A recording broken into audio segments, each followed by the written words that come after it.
Mabilis na naglayo at nagayo sila Ligaya at Carlo. Hinintay nilang lumagpas ang mga kabataan ngunit tumambay ang mga ito sa mismong harap nila. Hinila siya ng binata pabalik ng villa. Halos kalad ka rin siya nito sa pagmamadali. Paglapat ng pinto ay kagad nitong nilaplap ang kanyang labi. Para itong teenager na atat na atat. Pinagdidiinan nitong ari sa kanyang puson. Sunod-sunod na katok ang nadinig nila. Sir, ma'am, pasensya na po pero kailangan kayong lumipat ng villa. May problema po sa plumbing system ng inyong banyo. May leak na at baka lumala, anang staff sa labas. Napalitan ng pagkadismaya ang pagnanasa sa mukha ni Carlo. Napakamot to sa batok habang siya'y napabuntong hininga. Matapos ang abalang paglilipat ng villa, halos isang oras din na nag-ayos sina Carlo at Ligaya sa bagong silid na malayo sa una nilang tinuluyan. Mas maluwag, may jacuzzi sa balkonahe at tanaw ang paglubog ng araw. Sa wakas, tila nagbabalik ng kilig at kasabikan sa pagitan nila. Mas maganda dito, mas bagay sa honeymoon talaga. Hinapit siya ni Carlo. Kanina pa ako nagtitiis, buti wala nang istorbo. Nagmamadalitong nag-alis ng t-shirt, sinibasib siya ng halik sa leeg at naglakbay ang kamay sa kanyang katawan.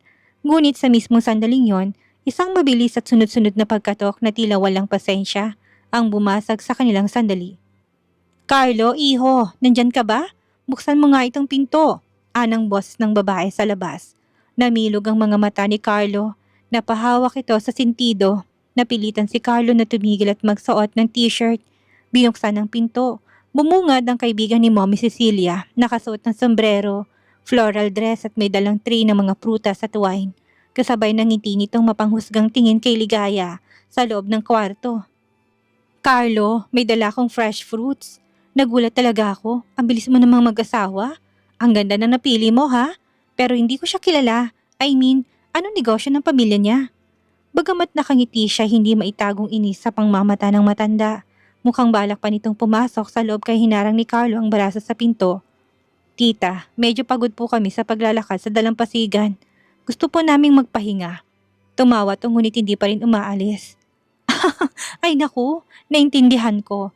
Pero gusto ko lang sabihin, may event sa resort bukas. Baka magising kayo sa tugtugan. Pero enjoy na muna kayo ngayon. O siya, alis na ako. Pero you know me, I always check on my guest. Pagkaalis ito, binagsak ni Carlo ang sarili sa kama at napapikit. Literal na may CCTV ang mommy ko dito. Ang kainaman niyan may prutas tayo. Ani ang kumuha ng isang slice ng pakwan at kinain. Wow, ang tamis! Palatak niya at muling kumagat. Talaga, patakim nga. Ani Carlo na kinuhang pakwan na nasa loob ng bibig niya. Matamis nga. Ani itong muling hinalikan at nilantakan ng labi niya. Rose, Rose, I'm coming. Rosalie. Ani itong nakapikit. Narindi siya sa muling pangbagit nito sa pangalan ni Rosalie. Binayaran siya ni Carlo para sa katawan niya. Kaso bakit ang sakit-sakit? Inawat ni Ligaya ang luhang nagbabadyang pumatak. Hindi siya dapat sensitive dahil trabahong pinasok niya at walang mamamilit sa kanya. Hindi naman permanente ang sitwasyon niya. Kinabukasan ay araw ng pag-uwi nila, napuyat siya sa magdamag na pag-angkin nito sa kanya. Plano niyang tulugan lang ito sa biyahe para na rin makaiwas. Nakauwi na sila sa mansyon, binaba niyang bitbit na bag habang si Carlo ay kagad na nagtungo sa kusina upang kumuha ng tubig. Sinalubong sila ni Mommy Cecilia. Kumusta? Nag-enjoy ba kayo? Anang Donya na niyakap silang dalawa. Mabilis ang kamay ni Carlo na umakbay sa kanyang balikat. Yes, Mom. Sobrang saya namin. Opo, sobrang nag-enjoy po kami, lalo pong anak ninyo. Salamat po. Naku, sana naman magkaapo na ako kaagad. Magiging tapat ako sa inyong dalawa. Gustong-gusto ko na talaga na magkaapo. Gusto ko makita na may masaya kayong pamilya bago ako mawala sa mundong ito. Ani Mommy Cecilia na naging emotional. Ma'am, matagal pa namin kayong makakasama kaya tsak na makikita pa ninyo ang mga apo ninyo. Huwag po kayong mag-alala. Aaraw-arawin po namin na makabuo na. Aniya, sa kagustuhang mapasaya ang matanda, miyakap niya ito. Pumasok na sila sa loob ng kwarto ni Carlo matapos makipagkwentuhan ng ilang minuto kay Mommy Cecilia. Salamat Carlo, nakapunta ako sa pinakamagandang lugar. Aniya na may ngiti sa labi nang umupo sa sofa. Ligaya, alam nating pareho kung bakit natin itong ginagawa. Hindi ito totoo. Ayoko nga asa ka tapos papahirapan mo ko sa pakikipaghiwalay. Wala namang umaasa. Hindi ako maasang magkakagusto ka sa akin. Alam kong ginagamit mo lang ang katawan ko at sinusulit ang 1,000,000. Napayuko siya upang itagong pait sa mata. Tumalikod si Carlo at lumakad papasok ng banyo. Madaling araw, gising na si Ligaya, nakatalikod siya kay Carlo. Tahimik lang siya, nakatitig sa kisame. Maya-maya'y bumangon ng binata, tahimik ang paligid, pero bigla ito nagsalita. Sasama ka ba sa akin ngayon? Magpapacheck up ka. May kilala kong OB. Pinaschedule na kita. Ha? Bakit? Aniyang nagpabangon sa gulat. Ngunit mas nagulat siya sa nakatayong ari ni Carlo kahit nasa loob ng gray pants. Para sa contraceptives. Ayoko na may komplikasyon. Ayoko mabuntis ka. Hindi ikaw ang gusto kong maging ina ng anak ko. Tila kutsilyong sumaksak sa puso niyang nadinig. Pinipigilan niya sariling makaramdam ng kahit na ano. Saglit siyang natahimik at hindi na nakakibo. Posible nga palang magdalang tao siya. Huwag ka mag-alala, wala rin sa plano ko ang buntis. Basta sumunod ka sa lahat ng sinasabi ko at wala tayong magiging problema. Tumango na lamang siya. Matapos magbihis ay sumama siya sa klinik. Nakaupo si Ligaya sa examination room. Tahimik habang nagsusulat ang doktora. Hawak niyang reseta at isang educational brochure tungkol sa contraceptives. Pinagmamasdan siya ng doktora, mabait ang tono. May questions ka ba, Ligaya? Anang doktor na bata pat parang kaedad ni Carlo. Wala po. Naintindihan ko naman po. Aniya, kahit na lumilipad ang isip niya. Okay, basta tandaan mo, huwag mong kalilimutan ang pag-inom ng contraceptive pills. Tumango siya, pero halatang may bumabagabag sa loob niya. Habang papalabas siya ng klinik, sumulyap siya sa salamin at napalapit siya upang titigan ang sariling refleksyon. Parang may nabago. Hindi na itong parehong Ligaya bago niya makilala si Carlo. Umuulan pala sa labas ng klinik. Tumayo siya sa waiting shed. Nagpadala siya ng message kay Carlo. Sabi kasi nito ay text niya kapag tapos na siya sa klinik at ipapasundo siya sa driver. Dahil busy to sa trabaho, nabigla siya na may sumulpot na sasakyan sa gilid niya. Bumaba doon si Don Maximo, ang matandang lalaking nakakatakot pa rin kahit na nakatungkod na. May kasunod tong bodyguard at pinayungan ng Don. Ligaya, pinapaalala ko lang usapan natin. 1,000,000 next week. Kapag hindi mo na ibigay, ikaw ang kapalit. Nanginginig sa takot, ngunit tumakas ang kanyang loob. Lumapit to ng bahagya. Kumunot ang noo niya, pilit na nagpakatatag. Don Maximo, wala nang dahilan para takutin mo ko. Ibinigay ko na sa nanay kong 1,000,000 para mabayaran kayo. Kailan ka nagpadala ng 1,000,000? Ako ngayon wag mo na akong ginagago. Hindi mo ko kilala. Hinawakan ni Don Maximo ang braso ni Ligaya. Sinubukan niyang pumiglas. Kausapin po ninyo ang nanay ko at binigay ko na sa kanyang pambayad sa inyo. Wala na kaming utang. Una, saan ka kukuha ng 1,000,000? Pangalawa, nag-message ang nanay mo sa akin kahapon lang. Natuloy ang usapan namin na ikaw ang pambayad. Anang matandang kinuha ang phone at may pinakitang text message mula sa ina. Parang may bombang sumabog sa kanyang harapan. Napakapit siya sa bakal ng bahagi ng waiting shed. Parang naubusan siya ng hangin. Hindi ibinayad ng ina ang 1,000,000. 1,000,000 na ginagawa niyang lahat na makuha lang. Tigilan niyo ako mag-ina ha. Magkita tayo next week. Sasama ka sa akin.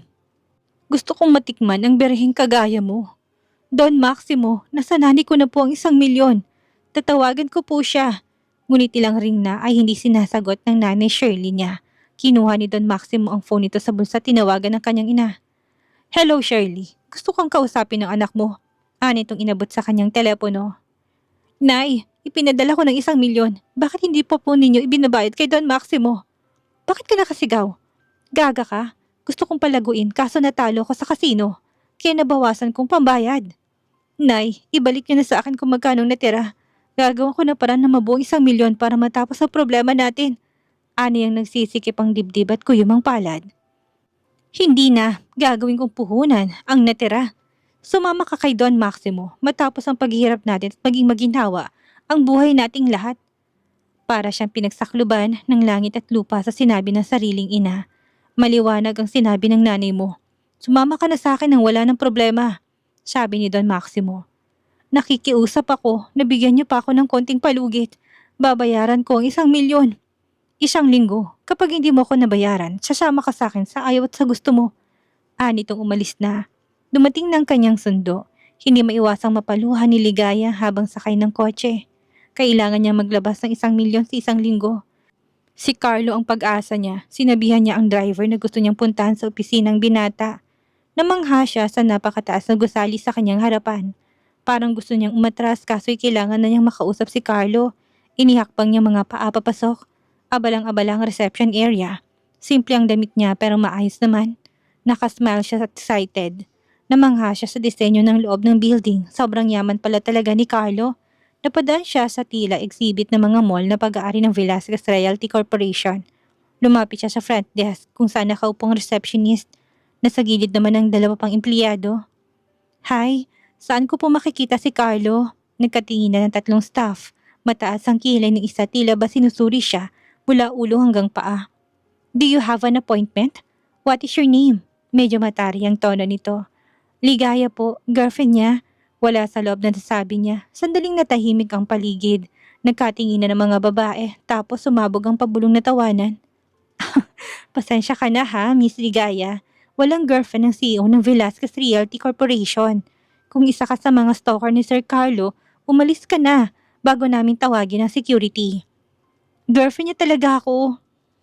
May importante lang akong sasabihin kaya ako siya pinuntahan at hindi na ako makapaghintay na umuwi siya sa mansyon. Ani ang pilit ng ngumiti kahit halata ang kaba. Miss, baliw ka ba? Guard! Ani tong tinawag ang security. Wait, kung girlfriend ka nga, bakit hindi mo tawagan si Sir Carlo?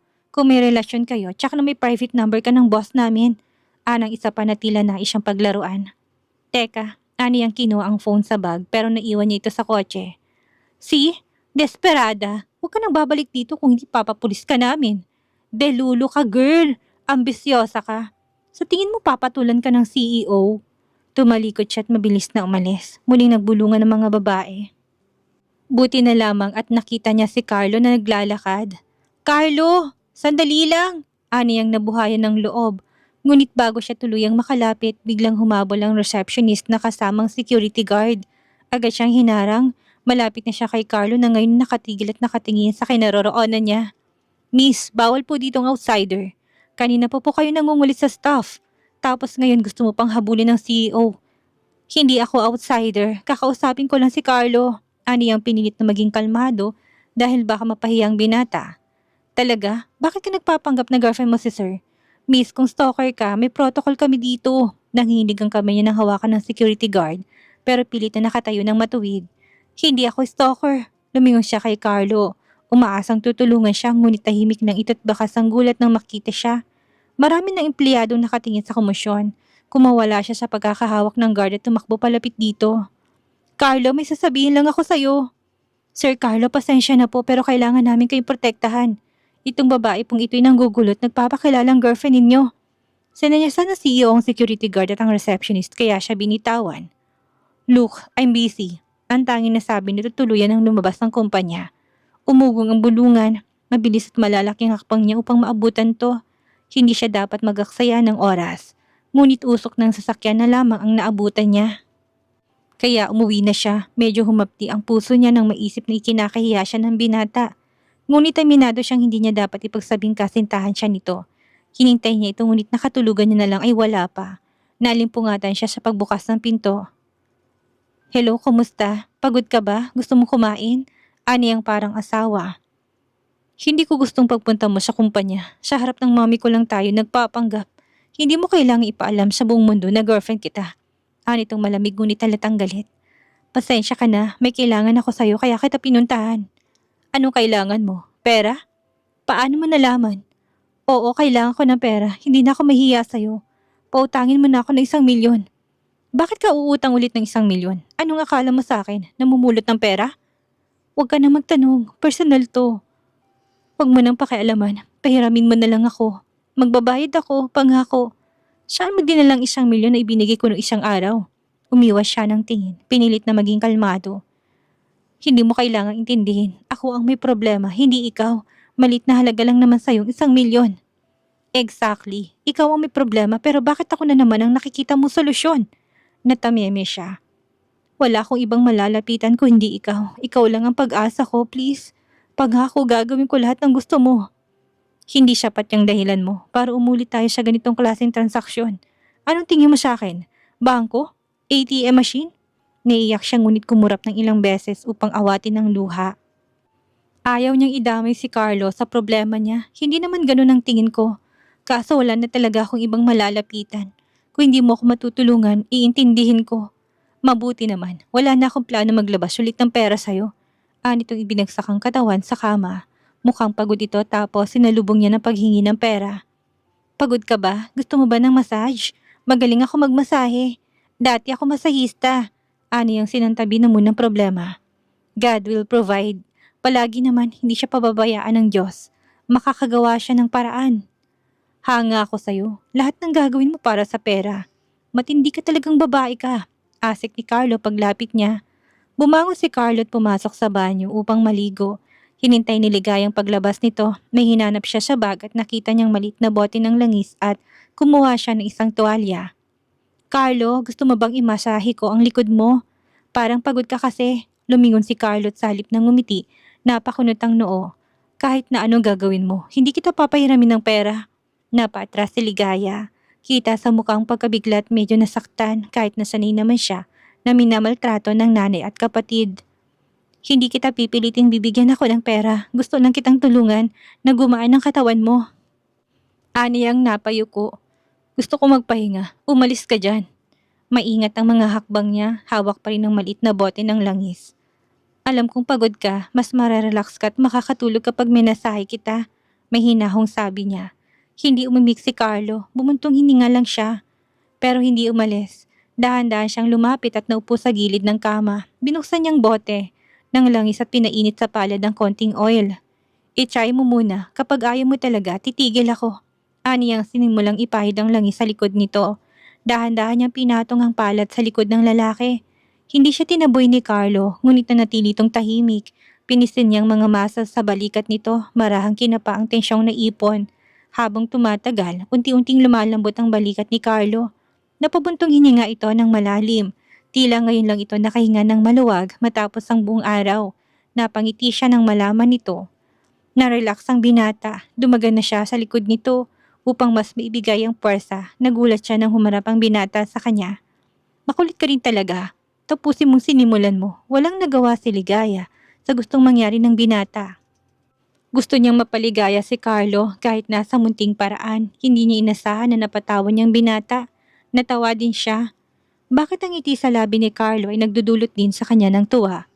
Tangina, mahal na yata niya ito. Gumapang ang pangamba sa puso niya. Wala sa plano niyang mahalin ito.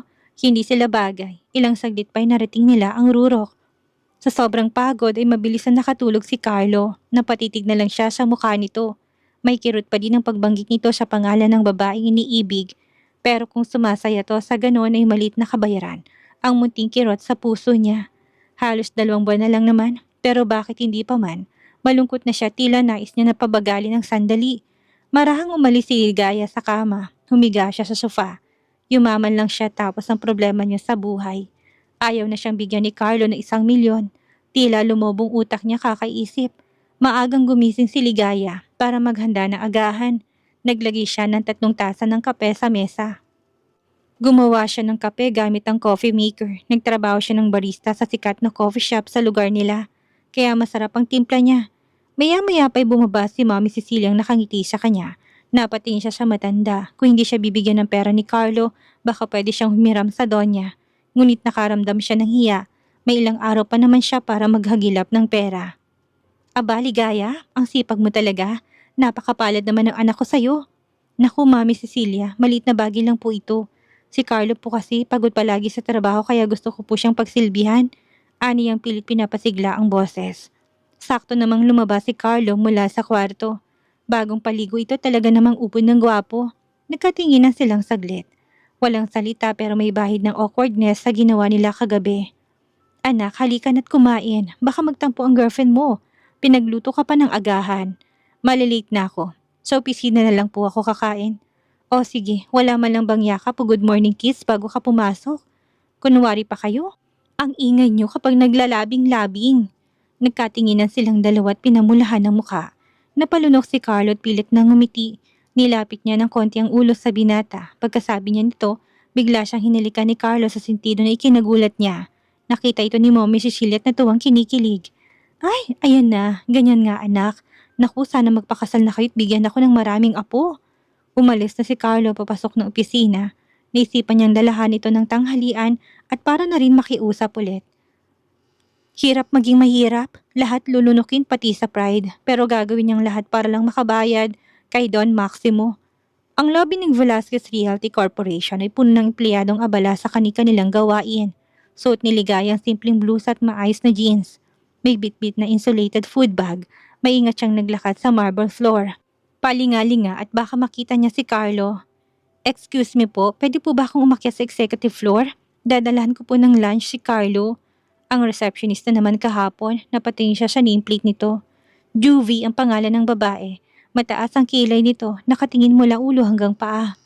"Miss, ikaw na naman? Stalker ka nga." "Ah, hindi po ako stalker. Ako nga ang girlfriend ni Carlo." Ano yung nagpipigil na tarayan ng babae, napahagalpak ito ng tawa. Sabay tingin sa katabing staff. "Narinig mo yun, girl? Girlfriend daw ni Sir Carlo. Nababaliw na ngang babaeng to." "Sorry miss, pero kung girlfriend ka ni Sir Carlo, mga asawa naman niya kami. Samahan ka na namin sa pagiging dilulo mo." Anang sang staff sabay irap. "Pakisabi na lang, sabihin niyo na si Ligayang nandito. Kilala niya ako." "Sure, tignan natin kung sinong mapapahiya." Naghintay siya at hawak pa rin ang dalang pagkain. Minsan titingin siya sa elevator, minsan sa mga empleyadong lumalakad-lakad. Hindi niya maiwasang hindi mainggit kahit na kailan hindi siya nakapagtrabaho sa ganitong lugar dahil hindi siya nakapagtapos ng kolehiyo. Makalipas ang ilang minuto, bumukas ang elevator. Mabilis na lumabas si Carlo, may kasamang assistant. "Anong ginagawa mo dito?" Nakakunot ang noon ng binata. Napatingin ang buong lobby sa kanila, lumapit siya dito. "Dinalhan lang kita ng pagkain. Hindi ka kumain kanina, naagahan at baka gutom ka na." Umugong ang bulungan. Lumingon si Carlos sa mga empleyado, tila nakitang mapangusgang tingin ng mga ito. Huminga siya ng malalim. Nagkatinginan ng lahat at nabigla nang hilahin siya ng CEO ng kumpanya. Papasok ng elevator na pang-executive. Ngumiti siya, tinabot ang pagkain. Pagpasok ng elevator, tahimik lang silang dalawa. Ramdam niyang inis nito habang umaakyat sa pinakamataas na palapag ng gusali.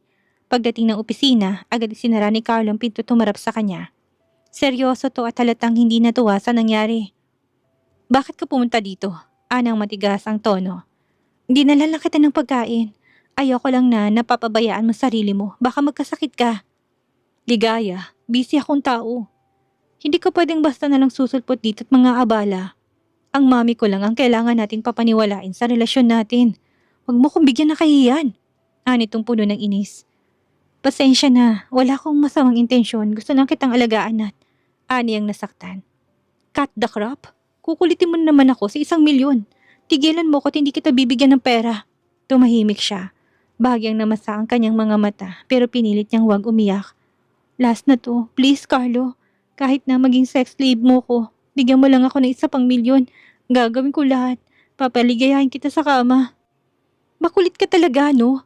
Huling beses ko na sasabihin na hindi kita papahiramin ng pera. Umalis ka na at ayoko nang babalik ka pa dito. Hindi na nga kita gustong makita sa mansyon, pati ba naman dito susunod ka pa?" Napatras si Ligaya, bitbit pa rin ang lalagyan ng pagkain. "Kung ganun, pasensya na talaga, hindi na maulit." Binaba niya ang pagkain sa mesa, tumalikod na siya, tuluyang lumabas ng walang lingon. Lumipas ang 2 araw, tahimik ang paligid.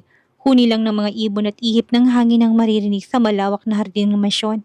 Nakaupo sa isang antigong upuan si Mami Cecilia, nagkakape habang nagbabasa ng magazine. Lumapit si Ligaya, inipon niyang kapal na mukha at lakas ng loob upang humiram ng pera sa matanda. "Mami Cecilia, pwede po ba kitang makausap ng masinsinan?" Bumaba ang tingin ni Mommy Cecilia sa magazine. Kita niya kaagad ang kaba sa mga mata ni Ligaya. Nilapag nito ang tasa at tumango. "Ano yun, iha? May problema ba?" Kailangan ko lang po sanang humiram ng pera." Ani ang pabulong. Natahimik si Mommy Cecilia. Tinignan siyang mabuti.